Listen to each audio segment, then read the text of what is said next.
Hi guys! In today's video, magluluto ako ng crispy pork belly.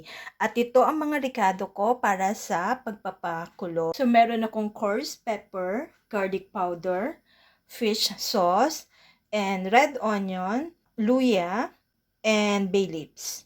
Okay, let's get started!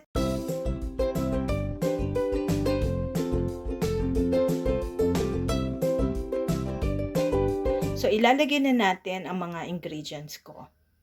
So, ayan, nailagay ko na ang aking pork belly.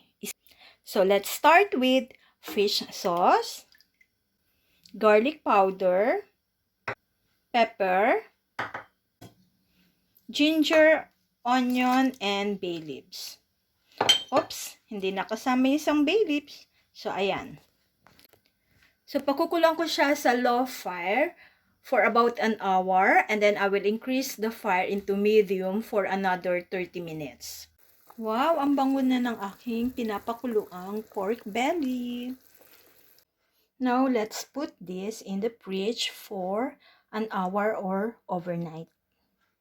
Ito na siya, nirub ko na rin ng salt.